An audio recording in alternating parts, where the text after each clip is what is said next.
আসসালামু আলাইকুম রহমতুল্লাহ বরকাতুহু। প্রিয় ভাই, প্রিয় আব্বু, প্রিয় আম্মু, প্রিয় অভিভাবকের দিন শেষ। ছাত্র জনতার বাংলাদেশ, আর এই বাংলাদেশ হয়তো এখন থেকেই ছাত্র জনতার হাতে নিরাপদ। অলরেডি আজকে অন্তর্বর্তীকালীন সরকার গঠনের উদ্দেশ্যে জরুরি মিটিং হয়ে গেছে এবং শপথ গ্রহণ হয়তো আজকে রাত্রেই হয়ে যাবে। এর ভিতরে সবচেয়ে খুশির সংবাদ হচ্ছে যে এই যে ছাত্র সমন্বয়কের যারা আছেন, গুঞ্জন উঠতেছে অন্তর্বর্তীকালীন সরকারে তারাও থাকবে। ইতিমধ্যে তিন বাহিনীর প্রধানরা, র্যাবের মহাপরিচালক, ডিবি প্রধান, তারপর হচ্ছে পুলিশের আইজিবি, বাকি সবাই অন্যান্যরা মিলি তারা মিটিং করে ফেলছে। সেনাবাহিনী জায়গায় জায়গায় নামিয়ে দিতেছে। যারা এতদিন এই অরাজকতার পরে লুটপাট চালাইছো, ধান্দাবাজি করছো, ডাকাতি করছো, মানুষের জানমালের নিরাপত্তা বিনাশ করছো, ক্ষতি করছো, মন্দিরে মসজিদে বিভিন্ন জায়গায় মাজারে নানান জায়গায় আগুন দিছো, তাদের কপালে কিন্তু শনি আছে, তোমরা সাইড হয়ে যাও। সেনাবাহিনী মাঠে নামিয়ে গেছে, তোমরা গাত্তার ভিতরে যাই ঢুকো। গাত্তায় ঢুকা ছাড়া তোমাদের আর কোনো উপায় নেই, কারণ তোমাদেরকে সেনাবাহিনী যেখানে পাইবো তোমাদের কিন্তু গাট্টি করতে একদম গোল করিয়া লাগবে বাবু। দেশের আইন শৃঙ্খলা নতুন করে পুনঃপ্রতিষ্ঠার জন্য অলরেডি বাংলাদেশ সেনাবাহিনী পুরো বাংলাদেশে কাজ করার ব্যাপারে বদ্ধপরিকর এবং তারা অলরেডি পুরো বাংলাদেশে কাজ করা শুরু করছে। এবং সেই সাথে সবচাইতে সুন্দর দৃশ্য হচ্ছে এদেশের বিভিন্ন সোশ্যাল অর্গানাইজেশন, বিভিন্ন হচ্ছে সামাজিক সংগঠন, স্কাউট টিম, তারপর হচ্ছে বিএনসিসি এবং সাধারণ ছাত্র ছাত্রীরা রাস্তার ভিতরে, রাস্তার মোড়ে মোড়ে ট্রাফিক হিসেবে কাজ করতেছে, ঝাড়ুদার হিসেবে কাজ করতেছে, সিটি কর্পোরেশনের লোক হিসেবে দেশ পরিষ্কার করতেছে। তো যারা দেশ পরিষ্কার করার জন্য কাজ করতেছে আর তোমরা যারা দেশ লুটপাট করবার জন্য কাজ করতেছো, তোমাদের এগেনস্টে কিন্তু অলরেডি সেনাবাহিনী নামিয়ে গেছে। রেমিটেন্স যোদ্ধারা পুরা বিশ্ব থেকে 2 কোটি রেমিটেন্স যোদ্ধা এত পরিমাণে রেমিটেন্স পাঠাই দেশের অর্থনীতিকে চাঙ্গা করতে চাইতেছে, আর তোমরা চাইতেছো দেশটারা নষ্ট করে দিতে। ওই খেলা আর হবে না বাবু, ওই খেলা কিন্তু ডাইরেক্ট বন্ধ। এবং ডক্টর মোহাম্মদ ইউনূস স্যার, আমার বিশ্ববিদ্যালয়ের সাবেক বড় ভাই, এই পরিচয় দিয়ে যারা বাড়তি ফায়দা লইতে চাইতেছো তাদেরকে বলতেছি সাধু সাবধান, ধাপ্পাবাজির দিন নাই। অন্যায় দেখবেন যেখানে, প্রতিরোধ হবে সেখানে। আজকে দেখতেছি 2টা চাঁদাবাজের ছবি, হ্যান্ডকাপ লাগা নাই, ছাত্র জনতা তাদের বেল খুলি, তাদের বেল দিয়ে তাদেরকে বান্ধি আস্তে করে ফিলারের লগে বান্ধি রেখেছে। যারাই চাঁদা চাবে তাদের এই অবস্থা হবে। এবং রাস্তাঘাটে এই যে পণ্যবাহী ট্রাক থেকে যারা চাঁদা আদায় করতো তাদেরকে ধরি ধরি সেম ভাবে কি শাস্তি দেওয়া হোক। কারণ এই যে পণ্যবাহী ট্রাক থেকে যে পরিমাণ চাঁদা নেওয়া হইতো, কোটি কোটি টাকা চাঁদা প্রত্যেক মাসে এভাবে করে কালেক্ট করা হইতো, যার কারণে আসলে ঝামেলা হইতো, যার কারণে পণ্যের দাম কিন্তু বাড়ি যেত। এবং সেই সাথে সিন্ডিকেট ব্যবসায়ী, ছাত্র জনতার মনিটরিং টিম যদি এই দেশের বাজার ব্যবস্থা নিয়ন্ত্রণ করে, এই দেশে সিন্ডিকেট ব্যবসায়ী কোনো খানা থাকতো না, বরঞ্চ সাধারণ মানুষ শান্তিতে থাকবো। আর যারা যারা আপনারা প্লিজ, সংখ্যালঘুর আপনাদের ভাই, সংখ্যালঘুর আপনাদের বোন, সংখ্যালঘুর আপনাদের চাচা চাচা, খালা খালু, আপনাদের পরিবার, তারা সর্বোপরি বাংলাদেশের নাগরিক, তারা বাংলাদেশের বাইরে কেউ না। সুতরাং তাদেরকে নিরাপত্তা দেয়া, তাদেরকে একটা সুন্দর লাইফ দেওয়া এবং স্বাধীনভাবে বাংলাদেশে বাঁচতে দেওয়াটা আমাদের নাগরিক অধিকার ও কর্তব্য। এবং এই ব্যাপারে আমাদের সকলের উচিত তাদেরকে সহায়তা করা, তাদের বাড়িঘর, তাদের জানমালের নিরাপত্তায় আমাদেরকে নিয়োজিত হওয়া, পাহারা দেওয়া। চট্টগ্রাম থেকে শুরু করে টেকনাফ, তেঁতুলিয়া, বাংলাদেশের প্রত্যেকটা জায়গায় বিভিন্ন মুসলিম সংগঠন, বিভিন্ন স্বেচ্ছাসেবী সংগঠন, ছাত্র জনতা সকলেই মিলি সংখ্যালঘুদেরকে কি নানানভাবে হেল্প করার জন্য চেষ্টা করতেছে। তাদের বাড়িঘর, মন্দির, তাদের জানমালের নিরাপত্তা তারা পাহারা দিচ্ছে।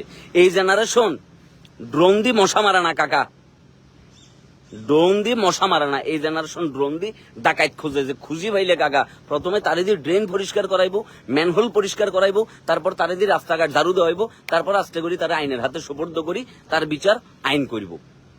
এইভাবেই কিন্তু আস্তে আস্তে করতে হবে বাংলাদেশের প্রত্যেকটা সেক্টর, স্পোর্টস, ক্রীড়া, তারপর হয়েছে আপনার শিক্ষা, চিকিৎসা, অর্থনীতি, শেয়ার বাজার, কাঁচা বাজার, সবজির বাজার, বাংলাদেশের প্রত্যেকটা সেক্টরে এভাবে করে হাত দিতে হবে। একদম বাসি প্ল্যান করি, প্ল্যান অনুযায়ী প্রত্যেকটা সেক্টরে হাত দিলে দুর্নীতি আস্তে করে বন্ধ হয়ে যাব। এক হচ্ছে মধ্যস্বত্বভোগী, মানে দালাল শ্রেণীর লোক, যারা হচ্ছে বিভিন্ন জায়গা থেকে কমিশন দান্দা করি, কমিশন বাণিজ্য করি, যারা এতদিন পর্যন্ত তাদের পরিবার চালাইছে, পেট চালাইছে, ওই দালালদেরকে সবার আগে ধরতে হইব, ধরি ওই দালালদেরকে খুঁজি বাইর করি, তাদের ব্যবসা বাণিজ্য বন্ধ করে দিই, ডাইরেক্ট কৃষক থেকে বিক্রেতার কাছে চলে আসতে হইব। কৃষকের পণ্য আসবে ব্যবসায়ীদের হাতে, ব্যবসায়ীদের কাছ থেকে এই পণ্য যাবে আমরা যারা সাধারণ জনগণ আছি, আমরা যারা সাধারণ ক্রেতা আছি তাদের হাতে। এইভাবে যদি চলতে থাকে তাইলেই দেখবেন যে কি দেশ আস্তে আস্তে ঠিক হয়ে গেছে। ছাত্র সমন্বয়কের নেতারা যেহেতু এখন আস্তে আস্তে দায়িত্ব নিতে শিখতেছে, এটা দারুণ। তারা যদি একটা দলও গঠন করে এটাও দেখবেন দারুণ, কারণ এই দেশের সাধারণ মানুষ ছাত্র জনতার উপর নির্ভর করতেছে, তাদেরকে বিশ্বাস করতেছে, তাদের উপর তারা আস্থা রাখতেছে। সুতরাং ফাইজলামি করবার আর কোনো সুযোগ নাই। যেখানে ফাইজলামি করবে, যারা টেবিলের নিচে স্পিড মানি খুঁজবো, তাদেরকে মায়ের, কঠিন মায়ের চলবো রে ভাইয়া। আগে মায়ের দি, জনগণের ধোলাই দি, তারপর তারা আইনের হাতে তুলে দিতে হবে। এরকম আইন করতে হইব, সোজা চাপটা কথা। বাংলাদেশের প্রত্যেকটা সেক্টর যদি দুর্নীতিমুক্ত করতে পারি, আর রেমিটেন্সরা, গার্মেন্টস শ্রমিকরা, তারা যদি প্রপারলি কি এই দেশে বৈদেশিক মুদ্রা অর্জন করতে পারে, তাহলে আমাদের দেশকে আর আটকাবার মতো কোনো সুযোগ নাই। পরিবর্তনটা শুরু হোক আমাদের কাছ থেকে। সর্বপ্রথম আমাদের কাছ থেকে যদি আমরা পরিবর্তনটা স্টার্ট করি, এই দেশের প্রত্যেকটা সেক্টর দেখবেন যে কি দুর্নীতিমুক্ত হয়ে যাবে। ডক্টর মোহাম্মদ ইউনূস স্যার আজকে শহীদ আবু সাইদের নাম বলতে গিয়ে কি কান্নায় ভাঙি পড়ছিল। মানে তার কাছে মনে হয়েছে যে মানে এই ছেলেটা বুলেটের সামনে কি গুলির সামনে হচ্ছে বুকটা পাতি দিছে। তখন থেকে বাংলাদেশ মনে করো যে স্বাধীন। এই ছাত্ররা আর কেউ দমায় রাখতে পারে না। এই ছাত্র জনতার ঢেউ স্বৈরাচারের পতন কিন্তু ঘটাইছে। এবং আমরা আলটিমেট গোল ছিল যে আমরা একটা সুন্দর বাংলাদেশ চাইছিলাম। এখন এই সুন্দর বাংলাদেশটার জন্য আমাদের যেটা দরকার, আমাদের আর একটু কিছুদিন ধৈর্য ধরতে হইব। দেশের এতদিনের অনিয়ম, দুর্নীতি, এগুলো তো চেঞ্জ করতে করতে যথেষ্ট টাইম লাগবে। ওই টাইম পর্যন্ত আমরা একটু চুপচাপ থাকি, আমরা শান্ত থাকি, বরঞ্চ আমরা সহযোগিতা করি। নানান জায়গায় দেখতেছি ট্রাফিক, যারা যে সকল স্টুডেন্টরা ট্রাফিকের দায়িত্ব পালন করতেছে, ভলান্টিয়ার হিসেবে দেশ সংস্কার করতেছে, তাদেরকে নানান মানুষ, কেউ পানির বোতল দিতেছে, কেউ কেক দিতেছে, নানানভাবে খাবার দিচ্ছে। এটা একটা চমৎকার দৃশ্য, এটা একটা চমৎকার দৃশ্য। এবং এই দেশে আরেকটা বিষয় পুরোপুরিভাবে নিশ্চিত করতে হবে, যেটা এর আগে কখনোই ভালো করে হয় নাই। এই 2 কোটি যে রেমিটেন্স যোদ্ধা আছে, তাদের একটা প্রতিনিধি দরকার, তাদের একটা টিম দরকার, তাদের একটা কমিটি দরকার, তাদের প্রতিনিধি হই, যারা সবসময় এই রেমিটেন্স যোদ্ধাদের সুবিধা অসুবিধাদের নিয়ে কি কথাবার্তা বলবো। এবং এই দেশে একজন রেমিটেন্স যোদ্ধা যখন এয়ারপোর্টে আসবে, তাকে যাতে সর্বোচ্চ শ্রদ্ধাটুকু দেওয়া হয়। তাকে রাষ্ট্রীয় সম্মাননা দেওয়ার দরকার নেই, তারা হয়তো এটা চায়ও না, কিন্তু তাদেরকে এজ এ নাগরিক হিসেবে আপনি ওয়েল ট্রিটটা করবেন। তার সাথে কুত্তার মতো ব্যবহার কোনোভাবে আপনি করতে পারেন না, এটা কোনোভাবেই কি গ্রহণযোগ্য না। সুতরাং এই দেশে যখন আপনি প্রত্যেকটা নাগরিককে ফার্স্ট ক্লাস নাগরিকের ভূমিকা, তাদেরকে যখন সম্মান দিবেন, শ্রদ্ধা দিবেন, আস্তে আস্তে দেশ শুধরাইতে বাধ্য। এই লোকগুলা হুন্ডিতে তখন টাকা পাঠাবে না, এই লোকগুলা ব্যাংকিং চ্যানেলেই টাকা পাঠাবে, ব্যাংকিং খাতকে শক্তিশালী করবে, বাংলাদেশের রেমিটেন্সকে শক্তিশালী করবে, এবং বাংলাদেশের রিজার্ভকে সমৃদ্ধ করার সাথে সাথে আস্তে আস্তে এই দেশে দেখবেন আরো বহুত পদ্মা সেতু, মেট্রো রেল, বহুত কিছু হয়ে গেছে।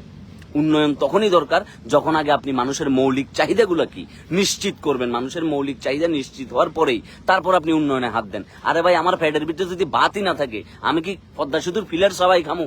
হ্যাঁ, নাকি মেট্রো রেলে সরিয়ে সরিয়ে কি আমি স্বপ্ন দেখবো উন্নয়নের তসবি জপতে জপতে জপতে জপতে এই দেশ থেকে 16 বছরে 94 বিলিয়ন ডলার কি নাই হয়ে গেছে। 94 বিলিয়ন ডলার এই দেশ থেকে পাচার হয়ে গেছে। কই আমাদের মাথার উপরে ঋণের বোঝা, এই বোঝা নিয়ে আমরা কোথায় যাব? সবার আগে দেশ সংস্কার করতে হবো, তারপর আমরা উন্নয়নের দিকে আগাবো। সমস্যা নাই, আমরা আগামী আরো 5-10 বছর পরে উন্নয়ন হইলে আমাদের কোনো কিছু আসা যায় না। কিন্তু বাংলাদেশের চিকিৎসা খাত, বাংলাদেশের শিক্ষা খাত, বাংলাদেশের ক্রিয়া খাত, বাংলাদেশের গবেষণা খাতকে আরো অনেক বেশি উন্নত করি, তারপরে এই দেশকে আস্তে আস্তে করে আগাইতে হইব। এছাড়া কি আর কোনো সুযোগ নাই। আর প্রবাসীদের সাথে যারাই কি এই দেশের যারাই দায়িত্বরত, এয়ারপোর্টে দায়িত্বরত, বিশেষ করে আনসারগুলা, তাদের ব্যবহার হচ্ছে কুত্তার মতো। আমি নিজে কয়েকবার ভুক্তভোগী। আমার আত্মীয় স্বজনকে আমি আনবার জন্য এয়ারপোর্টে গেছিলাম, তখন হয়তো মানুষজন আমাকে টুকটাক চিনতো না। মানে আমি তখন দেখছি যে একজন সাধারণ মানুষ কি পরিমাণ ভুক্তভোগী হয়। এসবদেরকে থাবড়াই, শটকানা দিয়ে গাল লাল করি, তাদেরকে সোজা করে ফেলতে হইব কোনো কথাবার্তা ছাড়া, যে তোর বাবার দেশ না এটা, আমার ট্যাক্সের টাকায় তোর বেতন হয়। সুতরাং